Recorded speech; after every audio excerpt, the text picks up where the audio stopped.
Hello, ladies and gentlemen, and welcome back to another episode of Rain Day Gaming. My name is Rain Day, and today we got my man Fafnir going in. That's right, Fafnir, the brand new Guardian being introduced in Smite, is out on the PTS today, and I'm taking a look at him. I've been working with him this morning, coming up with some builds, and so we'll talk about that, how I plan to build Fafnir initially, what you can do, and also I'll give you a couple tips on building Guardians. I'll hope to hit it to 3 so that I can be very efficient in terms of giving you guys concrete information, but I will give you a few tips that I've been seeing could potentially help some new Guardian players or some players who have been playing Guardian but don't necessarily understand these basic tactics in terms of building, style, and all of that good stuff. Of course, if you want to know how to be a better Guardian, you can go check out my video. I have a top 5 on that. So Fafnir. What is Fafnir? Fafnir is a dwarf who's basically been killed, basically been tricked into loving gold so much, killing his dad, having his brother slayed by Loki and Odin. He's basically a dwarf, and his passive essentially revolves around the fact that he was given a bag of cursed gold by Loki, and it made him love gold, lust for gold, and basically now when Fafnir has gold in hand, which is this number right here on your bottom left-hand screen underneath your items, that means Fafnir is going to have increased base protection. So he's going to have a max of 30 bonus protections when he has 1,000 gold in hand. And you can see that on his passive meter right here. This is where we'll display it, and we'll also display it on your character in his little gold pouch there. It's a very cool animation, and this is a very interesting passive. It means that Fafnir is going to actually benefit and have a little bit more of a protection spike when he has that gold in hand, so it's going to make him make real decisions as to should I buy a ward now, should I stay in lane and keep some gold and not have my item, but basically go ahead and stay because I've got the bonus from my gold now and stay in this engagement, help push lane. Whatever it is, it's going to give him decisions to make because he's going to get that bonus. And of course, late game, when you have a lot of gold, it's going to benefit Fafnir to hold on to some more of that than, say, others who may just say, hey, I've got a bunch of gold, I can't use it, let me just try and spend it on random stuff, right? Which is not necessarily happening all the time, but for Fafnir, it's really going to help him more towards the late game when he's got a lot of gold in hand and nothing to spend it on that's too important. The first part of his abilities is really cool because we'll talk about all of his abilities here, but then when he goes into his ultimate form, he's actually going to have a whole new set of abilities. That's right, this guy can turn into a dragon, and he will have a whole new set of abilities. It's a stance-switching Guardian. We've never seen this before, and so let's take a look at it because this is the build. We'll talk about the build in just a moment, and we'll talk about some of the tips with the Guardians as well, but let's take a look at his abilities. What does he actually do? What does this guy do? Okay, so he's got this hammer. All right, line, diagonal thing. Does this go through minions? Yes, it does. It goes through minions, and it stops at the first god hit. So when you hit your god, what it's going to do is stun them, but it is also going to damage them, and it's also going to pulse around them. So notice, Raw, around him, there should be a little bit of a pulse area. See that area? The cam around that Raw? Basically, any enemy standing in that area is going to get slowed. That slow is going to happen for 3 seconds. And as you level this up, your slow is going to increase. So it's going to go from 20 to 40% in terms of a slow. And it's going to go from 100 to 260 damage, which I believe 50% scaling. Now, as you see, the stun is pretty potent there. A full second stun, and of course, that's low in the area. So if enemies are grouped up, you're going to stun the target you're going after, and of course, then you're going to slow them as well. Really cool stuff. Now, let's talk about his number 2. What can that do? Robot, you're still chasing me, huh? Okay, so we'll talk about his number 2. Number 2 is basically a buff. It is a self buff or an ally buff, which is very cool. So it allows you to use it in different ways. This means you can buff your allies if they need a certain boost, because it's going to give them extra attack speed, and it's going to give them extra bonus damage. Really, Raw? You're trying to start a fight with Odin now? So let's see what my basic attacks look like while I'm just hitting Raw. So they're doing 57 damage, right? Now I'm going to add my buff onto myself.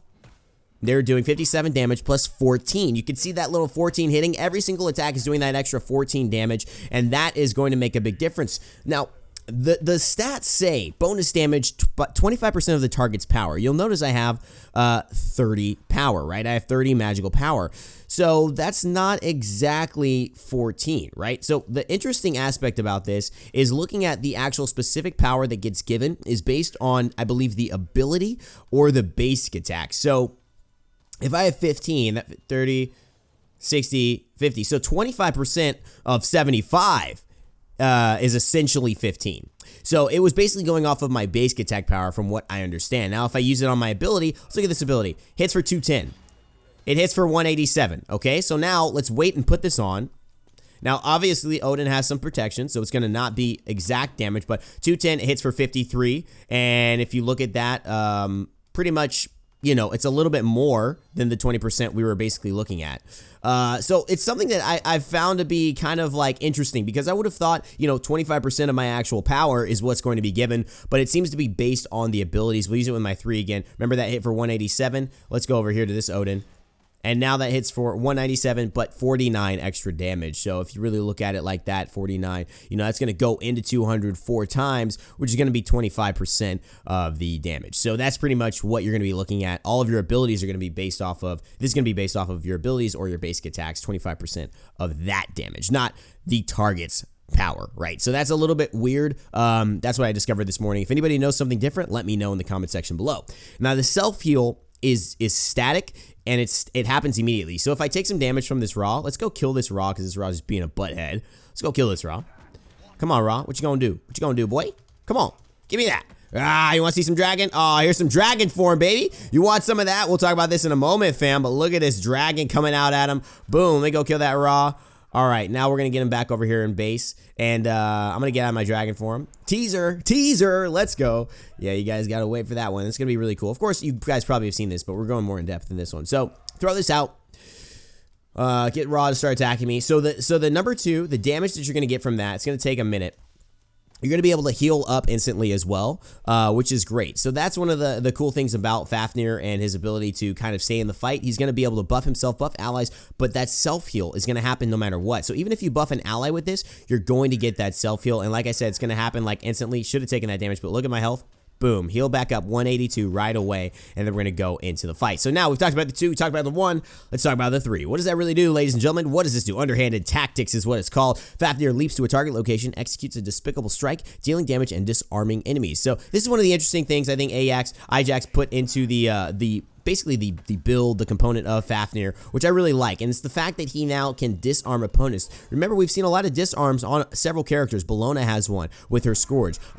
We've also seen yeah, Xingqiang doesn't have one. He's got basically a debuff to basic attacks. We haven't seen one Guardian yet have a disarm, and it's a very potent CC, which means crowd control. It's a very potent ability to give, you know, to basically stop someone from basic attacking. I mean, imagine a late game Xbalanque, a late game Rama, a late game, you know, Hu Yi, anybody that's going in on your teammates and basically using basic attacks as a method of Artemis. Gosh, an Artemis, you know, when she hits that too, and she starts just wailing on people, jumping into her, disarming her for a second or 2 seconds, that's going to be absolutely huge. And so they gave him a really cool CC that Guardians don't have now, and that's going to make him very valuable, I believe. Now, however, he also has a leap, which is very unique. This leap can go through walls, as you can see there, and it's a true leap. Now, the cool thing about this leap is it's a little different. So basically, and just for the demonstration purposes right now, I want to make sure I have max cooldown, because now we got 10. Let me just change this out and just guess. Even if I'm overcapping, I just want max cooldown so I can show you this as fast as possible. So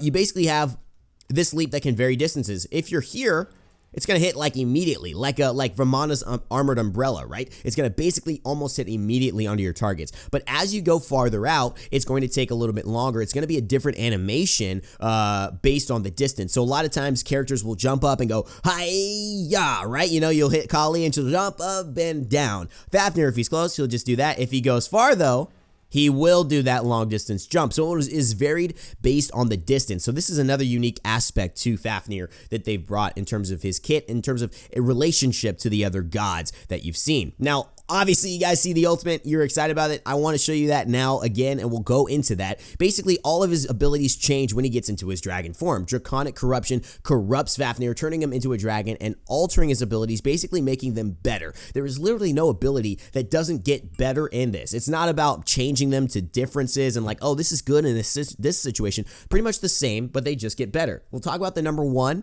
and then we'll talk about the 2 and the 3, and then I'll go into it and show you what they look like. So the number 1, what that's going to do, normally this is going to gain like, you know, the stun, the slow. When you use it in your dragon form, it is basically going to give you an extra dot damage. It's also going to give you an extra protection shred. So dot damage is basically the theme for his dragon form. What that means is damage over time. He's basically going to be able to damage targets over time when he hits them with his abilities in his dragon form, including transforming into his ultimate. Now, his ultimate takes 3 seconds to go for, to start and actually apply the damage. I believe it takes 2 seconds, and then on the 3rd second, the damage is applied. And so what you might want to do is consider the relics I have, which are Blink and Weakening Curse, allowing you to get in there and basically slow people so that they cannot get away. Also, the weakening curse for Fafnir, because he's got the attack speed buff, because he can stun, because he can catch up to them, really helps him to, again, lock down targets that much more. Sprint is another option. Of course, you could be situational with this if you need it, but that's what I'm looking at right now. Blink, I think, could be a really cool use of him,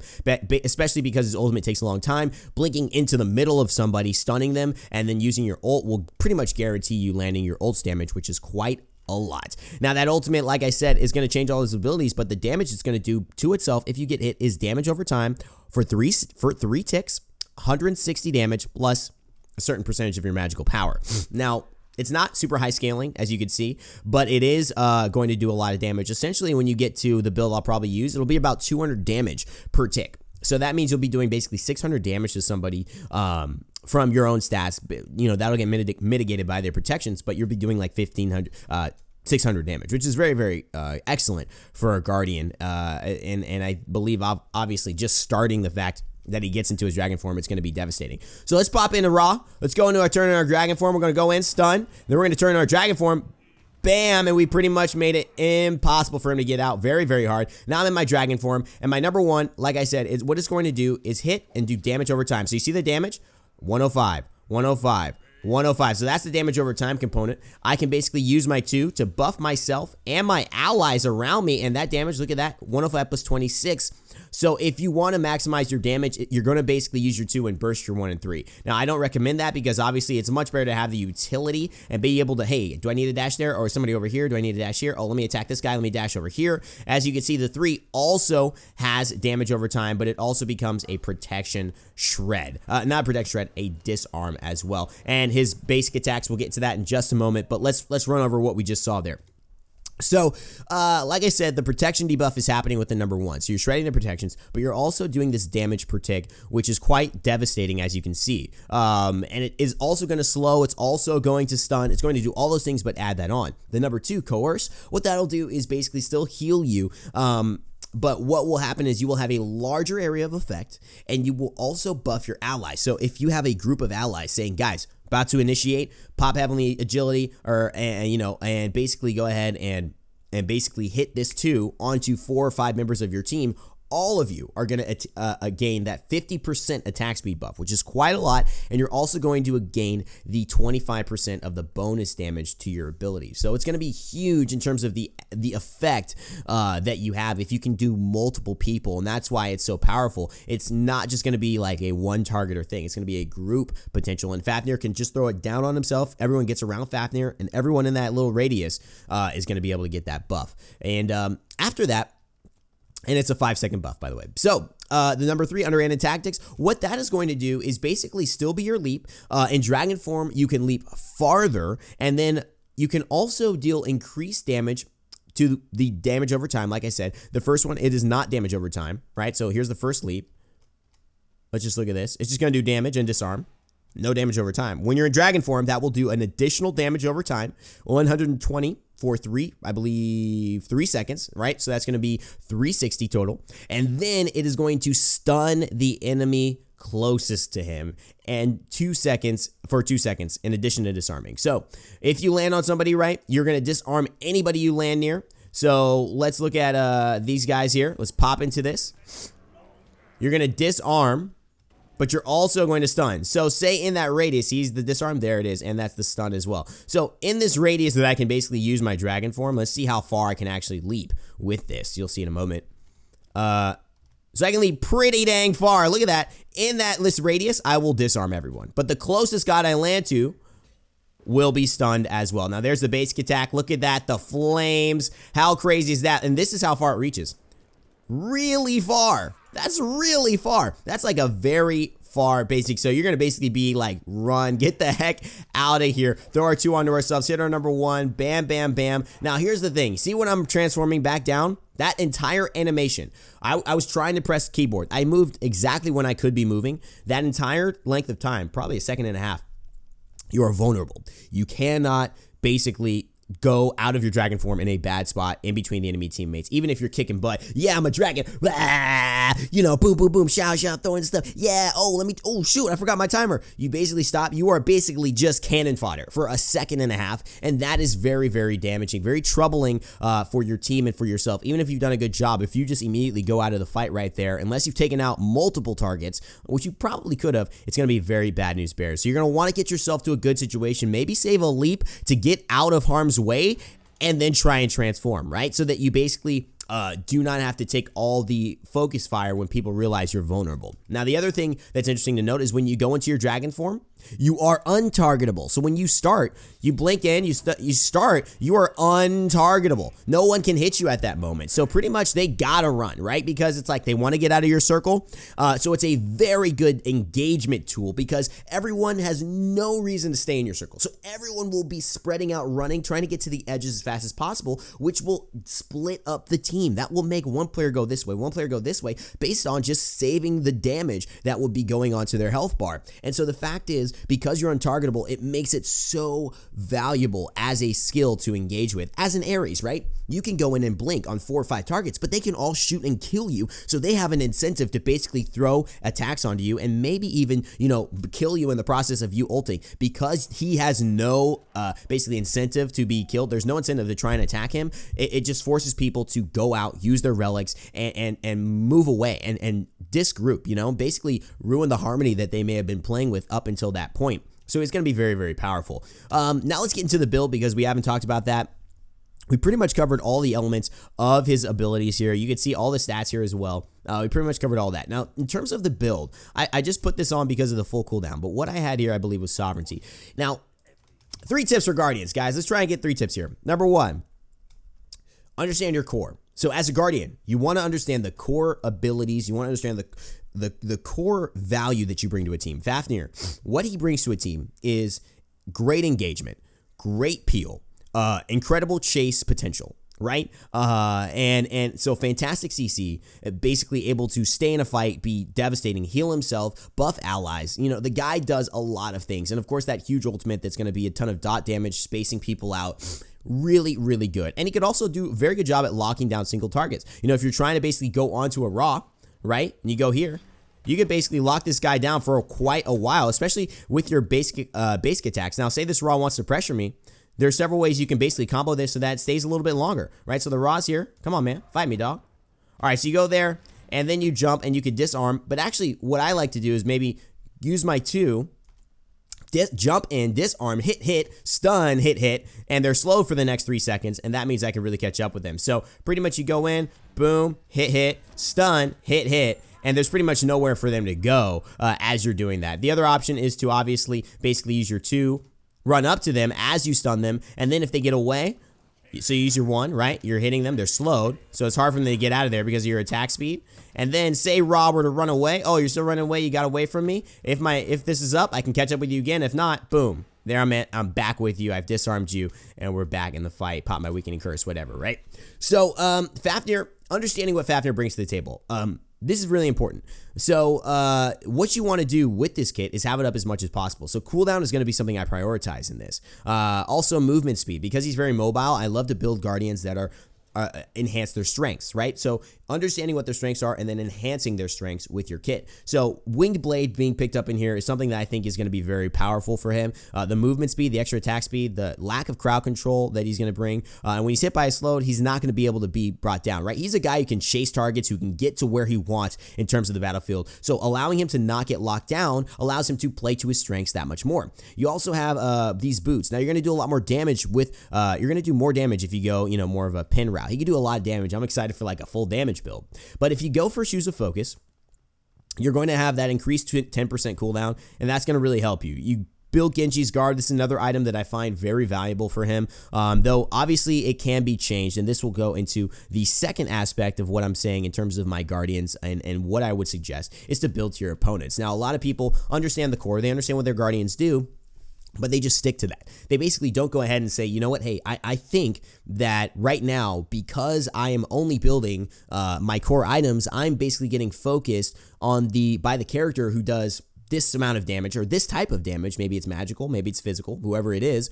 And it's taking advantage of the fact that I'm building a set build and I'm not building against them when they're the one who's basically carrying their team to victory by killing me and all my other teammates, right? So if you, it's just like this. If you see a guy come in with, a gun, right? And you've got a choice to pick up a bulletproof vest or you've got a choice to pick up a life vest. In what situation? Maybe you're always on the sea. Maybe you're always needing to swim, right? Maybe you're always needing a situation where a life vest comes in handy. Except today, you have the option to pick a life vest or a bulletproof vest. This situation, you need the bulletproof vest. Do not just get comfortable building life vests because that's what you're used to. So don't just get comfortable with a certain set of items that maybe give you cooldown if you need a little bit more magical protection. Like, one of the things I'll say is sovereignty is a great item. I really like sovereignty, but if I'm getting blown up by somebody who has a magical protection, maybe I will prioritize Heartward Amulet, because that will pretty much be the same equivalent, but for a magical protection perspective and for my teammates as well. So the carry on their team who's doing magical damage will have less of an effect. This is a really important rule, really important thing to be aware of for newer players, and just a good reminder for people who have been playing a lot and still know this game. The other thing you could do is if you want to go damage. Now, building damage on a Guardians, here's my third tip. Build the right damage. Don't build full damage, okay? So in any competitive game, unless I'm like me and I'm doing a dare me or I'm having fun with my friends and we don't really care. If I'm playing a competitive game, the way you want to build Guardians is to understand that they can do damage, but they need to do the right damage, okay? Fafnir, by being tanky, by being able to stay to his targets, to stick with them, his abilities will do quite a lot to squishy characters. He will. However, what you can see is sometimes people will go ahead and pick like, okay, so I'm doing really well, and then I'll go into Rod of Tahuti, and then I don't need this because I don't need the sun protection. I'll go into Spirit of Desolation. Now, dude, this is going to make him hit freaking hard, right? He's going to hit hard, but this is not going to make you very survivable. You just lost all your physical protections. You now only have magical protections. Yeah, you've got some cooldown, but I mean, you're really going to get shredded by somebody like a Rama or a Xbalanque, an Apollo and Artemis late game who's basically just targeting you because you're in the front line. One of the things I would say is don't throw the baby out with the bathwater, right? Understand how to build the right damage, and a lot of times the right damage for Guardians means Soul Reaver. That's right. Soul Reaver is a very excellent pickup for Guardians in these scenarios, because what you'll see oftentimes when you have a Soul Reaver is that the damage that you're able to do to somebody is burst, right? So you're going to pick a slow target, and that burst is going to make all the difference in getting them out of the fight. This is the target you wanted to basically peel against or basically aggress on, and that burst is going to make that aggression that much more effective. It's also going to give you mana, but it's also going to basically, because of the passive, giving you 15% of that god's max health, make your damage so much more effective in just one item. Yes, you could build a Rod of Tahuti. That may give you more magical power, but the burst effect is not going to necessarily happen. That will be more sustained. I've got to hit my whole kit. All you've got for the Soul Reaver to proc is hit your one item when this is currently ready, and you will basically get that burst off, and that can mean all the difference. So for a lot of Guardians who like to build magical power, or I see a lot of people saying, yo, this guy does damage, let me do more and more damage, I want to just give you the advice that Soul Reaver is really always a great choice if you're feeling yourself, if you're doing well, and you want a little bit of extra damage to be added onto your target without sacrificing 2 slots to try and, build a lot of damage and cap on that magical power. So that's pretty another thing. Now, for this build, because I have Soul Reaver in here, another option, so say we go Sovereignty, like usual, another option is to essentially go into, this is something I was experimenting. So penetration. Penetration on Fafnir. He does 248. Okay, 248. Buff me. I'm doing 72 plus 18. 243 on that. Okay. So he does a decent amount of damage. If you were to add Voidstone into this build, actually, because pretty much what I would have in this Midgardian mail before, so that damage wouldn't be increased. If you're gonna add Voidstone. So say you need a little bit more magical power, but you want some magical protection, but you want some pen, okay? In the strange feeling that you basically have enough physical protection, which you would not in this build, okay? You only have 60. So you would not, right? You would maybe have to get rid of Wingblade. You may have to get rid of Genji's Guard. Genji's Guard is your only magical protection right now. But if you wanted to say, okay, I need more physical, and I want to go a little greedy with my magical protection and get some more damage, instead of Genji's Guard, what you might be able to do is grab something either like Hide. You might also be able to grab something a little more selfish, like Breastplate of Valor. Also, if you're dealing with a lot of hunters or people, ADCs that are attacking you. Mid Guardian Male is a real nice choice. You don't get a lot of physical protection, so if you really need that, that's not, this may not be good. This is more of a later item that you can add on to a build where you already have pretty much enough protections you need and get the utility from slowing people down on these basic attacks to really de-initiate a lot of aggression that may be happening onto you as a Guardian yourself, or to just put them in a bad spot for your teammates. But if you want to say go a little greedy, Breastplate of Valor, now I'm at max cooldown, so I've got 20%, 10%, 10%, 40%, the cooldown max, so that's what I got. And then at the end of it, you might want to add, if this is a little greedy, Void Stone. Now, you're going to get 50 magical protection. Not a lot, but more than, it's on par with Heart Ward. Listen, on Heart Ward, I believe you're going to get what?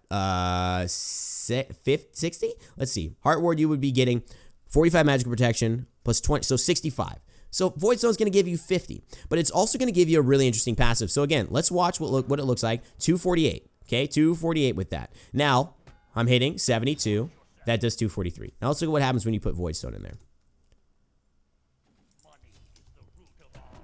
311. 92. 308. So pretty much you are boosting your damage quite a bit when you add Void Stone because you're adding penetration into this build.